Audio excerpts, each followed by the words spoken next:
Greetings, ladies and mental gents, and welcome to this latest edition of Tales from Outer Space, where I take stories from across the internet and read them for your entertainment. This particular story is called Blue Space Princess, written by crumjd. Tiberius Northwind cut a very handsome figure as he drank his alien cocktail in an alien space bar. His hair was blonde and full, his chin broad and strong, and his ice blue eyes looked somewhere in the middle of distance. His Human Alliance Space Force flight suit still fit. Many of the bar's more exotic patrons might not have recognized a human, but practically all knew the rearing stallion of the Space Force from the sight of the emblem on the side of mighty ships that had descended from the stars to help the helpless or smash the enemies of humanity. Of course, the actual patch was gone from the shoulder of Tiberius's flight suit as he no longer was active duty, but alien suns had faded the material of the suit, and so its shadow was still visible where it had once been stitched. Then again, you can't judge a book by its cover. Tiberius was no longer with the Space Force because that noble body frowned on picking up on some random local drugs and selling them to your fellow spacers without even knowing what it would do to them. Projectile vomiting, explosive diarrhea, but no enjoyable high as it happened. Technically, the substances weren't illegal for humans, but the sheer blistering stupidity of the act hadn't been enough for command to suggest that maybe Tiberius should be better off in a civilian life at the end of his enlistment period. The plan for civilian life had been to use all that military training in the latest technology to secure a high-paying job. Unfortunately, it turned out that the military's technology was distinctly first-gen, and it either hadn't made it to civilian life, or it had, but the civvies were using more refined versions of the tech and thought the military did things in a backwards and boneheaded way. Some ex-Space Force got up to speed to make that work. Tiberius was not one of them, nor was Tiberius suited to college. Even he had enough introspection to realize that he wouldn't last a single term. As autobiographies went, it was certainly suited to ending up in a dive bar, just not an exotic one. Tiberius's trajectory had changed when he came into some money. V-37, don't worry, he'll be introduced shortly, assumed that the source of the funds had been profoundly embarrassing, and most likely sexual, because Tiberius never told the same story twice about where it came from, and he would have bragged incessantly if he had any hand in actually earning the money, or even if he'd gotten it by pure luck. Tiberius had purchased the Peregrine Eon, a decommissioned Excurvan fast troop transport that had been souped up even further by about 3 successive owners, and converted it into a fast courier. The Peregrine had come with V-37, the artificial intelligence robot butler of the first non-military owner. V-37 was smarter than most unenhanced biological sophons, and far, far smarter than Tiberius. So with the robot's advice and a certain flexibility in his definition of legal cargo, Tiberius was able to make a profit. V-37, of course, could have done far more with his existence and would have been happily emancipated by dozens of governments, but it didn't really have emotions. While it had picked up a few bad habits that looked a bit like emotions from its owners, none of those were really conducive to pursuing a career. To another great run, buddy. Tiberius hefted his drink, well, less drink and more cleaner. The bar seldom served beings that drink alcohol. However, ethanol was a fairly effective solvent throughout the universe, and the other cleaning chemicals smelled a lot like juniper to Tiberius, so he was pretending it was gin. V-37 said it was mostly safe to drink. Muddy, run profitable, no starve. V-37 lifted the memory chip it had used to ingest a virus that was currently playing hob with its own perception of reality and its logic centers. Given a few hours, its virus scanner would typically take care of the intruder. So what's our next run?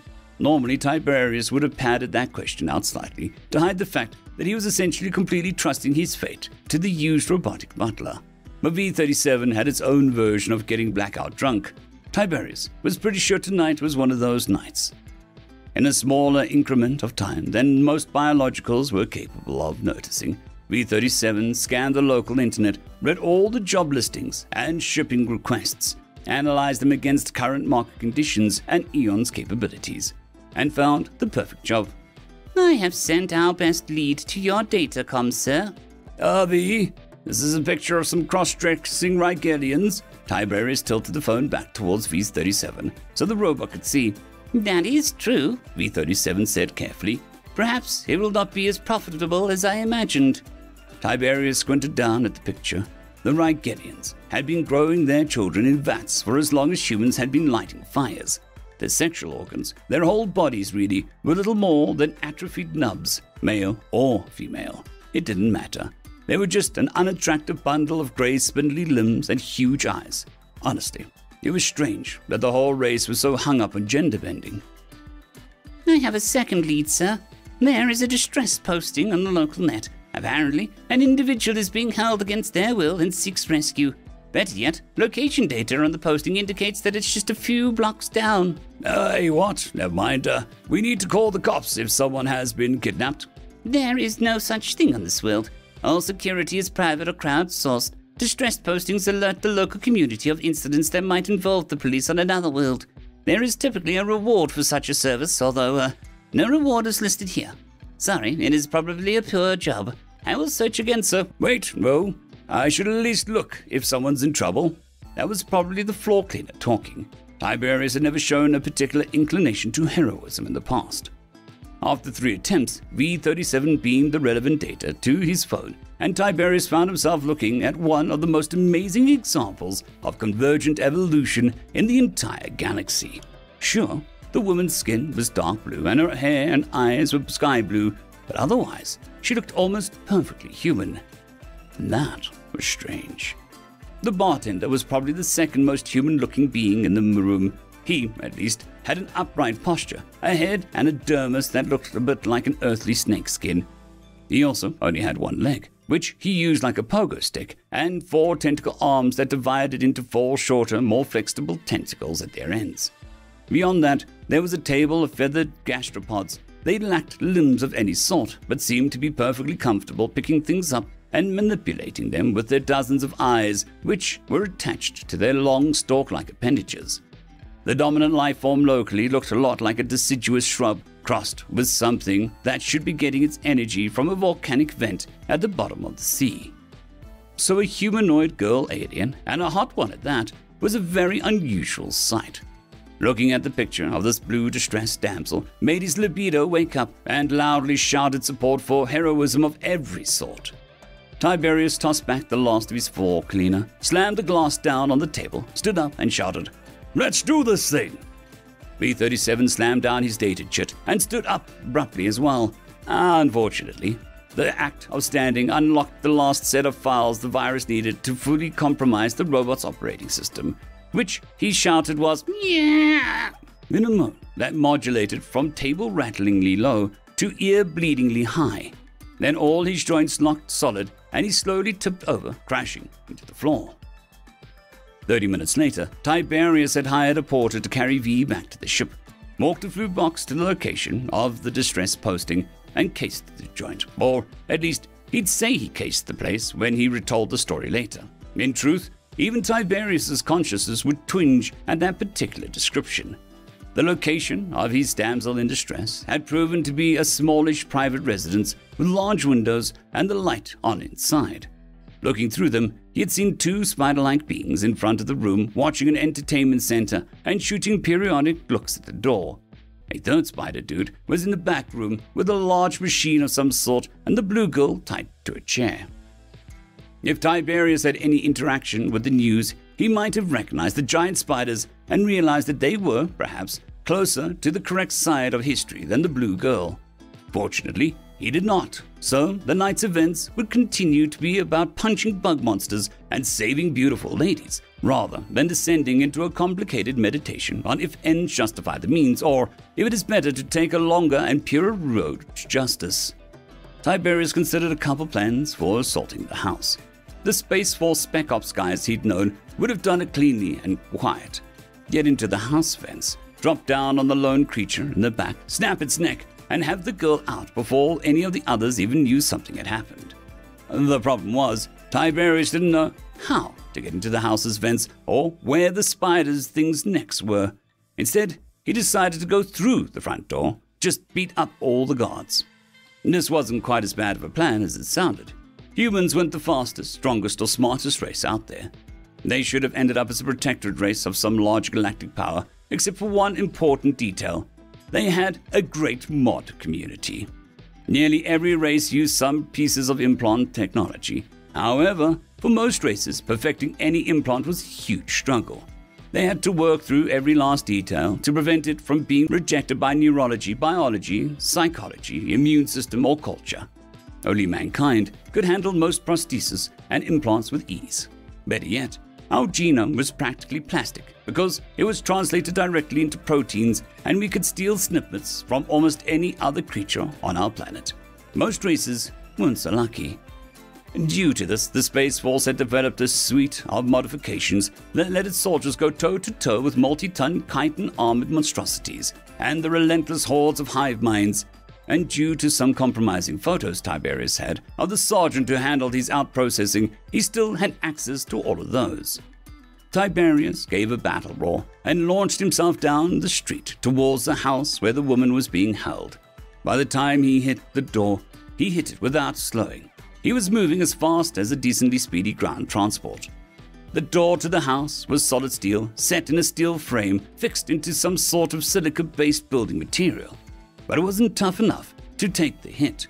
It crumpled under Tiberius's shoulder, broke free from its deadbolt and hinges simultaneously, and flew into the room, hitting one of the giant spiders. Tiberius staggered in after the door, off balance from losing most of his momentum and from the hit itself. For a moment, the spider that wasn't under the door and Tiberius stared at each other. Tiberius recovered first and declared, "Give me the girl and no one has to get hurt." A very unspider-like squawk issued from under the destroyed door, and Tiberius amended his statement with a slightly embarrassed, "more hurt. Nobody has to get more hurt." By that time, the spider on the couch had processed things at least as far as intruder alert, prepared to repel boarders. And she, all spiders were female. Had Tiberius known anything about the race, he would have identified this from their size and majestic natural markings, grabbed two scimitar-like swords from where they'd been resting beside the couch, and jumped at Tiberius. Tiberius tried to sidestep, but only half managed. The scimitar in Spider's rightmost hand foot licked out, and its tip caught him in the shoulder. It did not, however, cut through his flesh. One of the Space Force's best enhancements was to place a layer of non-Newtonian fluid between the dermis and epidermis of all of its recruits. Normally, the fluid layer wasn't even noticeable when it was exposed to a sudden sharp shock, like, for example, a giant spider trying to cut off the Spacer's arm with a scimitar. The liquid component of the fluid was driven away, and the diamondoid fullerene solid component locked together, providing a nearly unbreakable armor. As such, the blade only scored a shallow slice in Tiberius' shoulder, more of a scratch than anything. The hit was enough to spin him around back towards the angry spider, so he kicked out, catching and breaking one of the thing's legs. There was a fountain of milky blue copper-based blood. The creature shrieked, tucked its now shattered leg up under it, and danced backwards on the remaining legs. "Go now," he shouted at it. "I'm only here for the girl, and this planet doesn't even have cops. You can just walk away." Tiberius wasn't strictly sure any of that statement was true. How far could you really trust a 5-minute conversation with a plastered robot? But he knew that if the bugs walked or skittered away, he wasn't going to break any more of their legs, and that had to count for something. The second insectoid jumped him. This one had a spear. It looked like it came from some crazy martial tradition where the practitioners were really serious about spears. The thing had a fancy barbed head, intricate designs painted all along the shaft, and a streamer trailing off the end.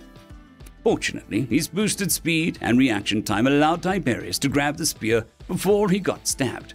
Unfortunately, whatever martial art this particular ninja spider was practicing had procedures for that. The spider twisted the spear down, planting it into the floor of the house, then flipped over him, using the spear for extra leverage. When she landed on Tiberius' far side, the spear came back up, and Tiberius came with it, which effectively hurled him back towards the door that he'd come in only a minute or two before. Tiberius tried to twist around as he flew through the door, so he catch it with his feet, allowing him to spring back towards the opponents with an aerial attack. Only his zero-G training had been a long time ago, so he actually managed a sort of mid-air epileptic fit before he hit the door frame upside down and backward and then fell to the earth, landing on his head. A lesser man probably would have broken his neck. Tiberius's neck, along with his other bones, was reinforced. It'd leave him dizzy. The Space Force had no way to anchor the brain in place, so they still tended to flop around during sudden accelerations and decelerations. Scuttlebutt said the Force was working on that. Scuttlebutt said that you didn't want to be in the trial programs for that enhancement. Seeing his weakness, both spiders screamed, which was horrifying, and came charging in again. Tiberius did a sort of half somersault, half roll out of the door to get away from them, and that's where his luck sort of turned around. The door was low and narrow, having been designed for a sort of deep-sea shrub creature. A giant spider would probably have a hard time fitting through it even under the best of circumstances. Two enraged giant spiders trying to make it through at once was right out, and they sort of tangled up at the door in a ball of too many legs, too many weapons, and too much chitin. One of them managed to throw something that looked like a remote for an entertainment center at him, but beyond that, they were stuck. Tiberius had basically recovered from his earlier hit. Now he danced forward and threw more snapping kicks at the trapped spider legs. They seemed to be a vulnerable area, even if there was a lot of redundancy in this particular system. His kicks broke 5 legs total, though he honestly wasn't certain how they were distributed between the creatures. In return, he took several more spears and scimitars thrusts, but again, they only left shallow cuts. After 30 seconds of ducking, kicking, stabbing, and thrusting, the spiders backed out of the door. They were moving slowly now, with several legs tucked up under them, and there was quite a lot of blood on the floor. The spider's retreat left a clear shot between Tiberius and the bedroom where the blue girl was being held. Tiberius sprinted for it, clearing the common area of the house in a few long sparse strides and knocking the bedroom door open with his shoulder. The interior door was made of something light. Tiberius didn't really have time to decide what, as it splintered around him, but he was able to hold on to much more of his momentum than he had when he was smashing his way into the building. That was fortunate, because a buzz loud enough to shake his teeth in his head fired off an instant that he came through the door. "Crap! Laser!" Tiberius yelled to no one in particular. Then he rolled across the floor, trying to get out of the line of fire. None of his enhancements dealt with laser fire. There was another buzz, and a series of pockmarks stitched themselves into the floor that Tiberius had just been laying on as individual pulses of coherent light turned those chunks of floor into plasma. After a second, Tiberius's uncontrolled tumble fetched up against the alien something. It was probably furniture, but in the second that he had to examine it, he couldn't tell it was for sitting, sleeping, defecating, storing personal possessions, or laying eggs. Regardless, a quick, awkward scramble turned into cover. That was a great thing about laser fire. American colonial period muskets would have penetrated the flimsy alien Kia furniture, but the laser fire couldn't, or rather, it wouldn't fail instantly. The furniture jutted with tiny explosions as the laser operator drilled through it. But it gave Tiberius a moment to put his Space Force and place laser tactics into play. He tore off his shirt. The room had a fancy light fixture. Due to some strange fixation of the locals, practically every room on the planet did. Just as his cover collapsed into 2 smoldering chunks, Tiberius jumped for it. The laser platform noticed his movement and tracked it, but again, it couldn't quite keep up. The heart of Space Force placed weapons tactics that was that most non-human races couldn't shoot for crap. They couldn't throw things with enough force to hurt anyone, so they lacked the mental hardware to extrapolate a path. That was easy to overcome with a computer. The laser, for example, targeted and moved itself, so the operator stayed pointed at its target. They typically sat atop the weapon, so the operator wouldn't be thrown off like a mechanical bull's rider. The tracking speed of the platform was limited. In an open field, that was meaningless. In an alien bedroom, Tiberius could keep just ahead of it. He got one hand on the light fixture and swung around in an arc that redirected his path towards the laser and confused its tracking system for half a second as it stitched a line of shots out across the ceiling. A half second was enough. Tiberius let go of the light and flew towards the laser and its operator. There was a strange instant where time almost seemed to freeze. Tiberius drifted through the air as slowly as he might have in deep space, and it wasn't clear if the track speed of the laser turret or its ballistic arc would reach its goal first. Red light was scattering off the lens of the laser, and in a moment it looked like an angry glowing eye. You could imagine it speaking, "Stop mucking around and let me shoot you. It'll be easy. I have data about humans so I can hit just the right spot. One pulse to ball your skin, one to blacken and burst your ribs, and then the next takes your heart. Less than a second total, I promise." And then the time lurched forwards, and Tiberius tossed his shirt over the laser's aperture. There was an angry wail from the machine, and its beam was cut off, so the heat and light weren't reflected back into the mechanism. In a pleasant turn of events, the spider on the laser wasn't armed. Tiberius threw 4 open-handed blows and broke 4 spindly chitin-covered legs. The spider reacted to that by clumsily jumping away and banging into a wall. "I am champion," Tiberius roared, raising his hands in triumph. As statements went, that was dramatically untrue. The room was on fire, the other 2 guards had just made it through the door, and the laser operator wasn't totally out. "Hurry, over here." "All right," he thought, "I'm here for a reason." The blue girl was on a chair in the corner that hadn't been shot up, set on fire, or crashed into. Good luck, that. The spiders moved slowly as Tiberius sprinted across the room and ripped the girl free from her bonds. They were all limping, and they were all taking the human in their midst seriously at this point. Mainly, though, they thought that they had him trapped, so they were spreading out and taking time to make a coordinated assault. The blue girl wasn't going to make fighting them off another time any easier. She had climbed him like a tree as soon as he'd freed her. Her chest heaved against his. She was whispering in his ear, telling him that he was her hero, and she knew that someone would come to save her. The spiders took a step forward. The laser operator was clearly angling towards his shirt now, that it had some backup.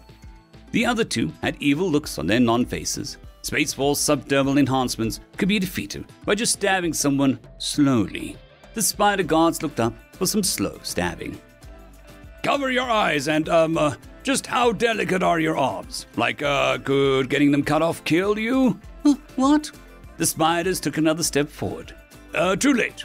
Tiberius took 3 quick running steps backwards, then jumped out the window. The glass wasn't enough to cut up his skin, and if the blue girl got cut up, she didn't bleed to death. Even carrying her, he was able to outdistance the limping spiders on the way back to his ship. It was a good thing that he'd had the foresight to break all those legs.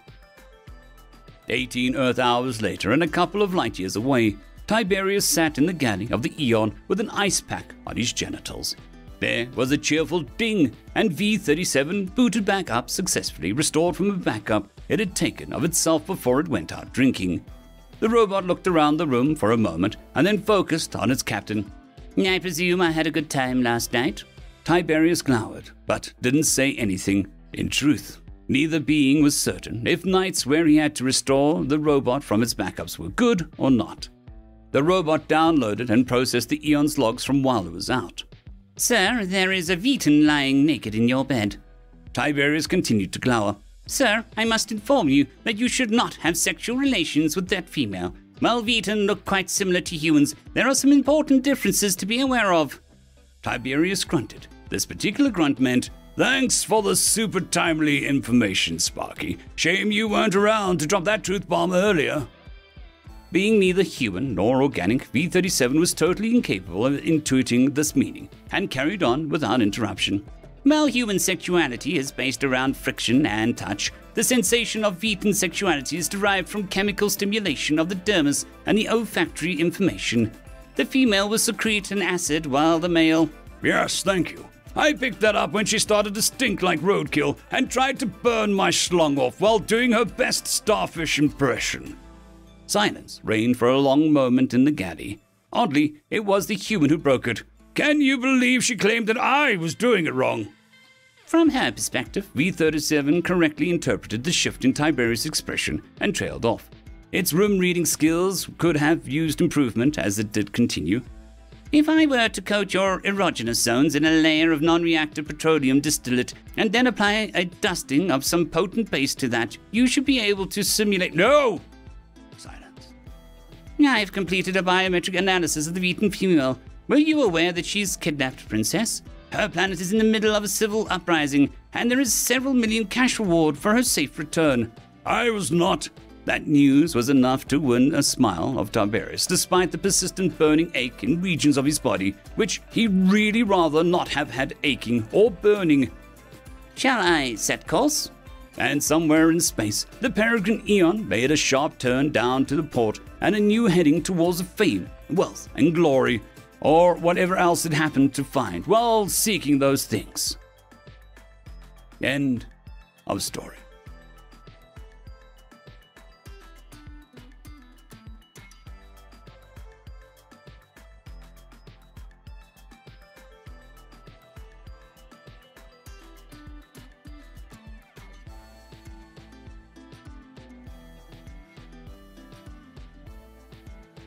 I would just quickly like to thank the T5 peeps: Dragon Soup, Cold War Boomerwaffen, Severin Cerberus, Red Panda 121, Leslie 517, Bushmaster 177, Caspar Arnholtz, Cam Maxwell, Sans the Skeleton, Light Jock, Dragzoon WRE, and Lord Azrakal.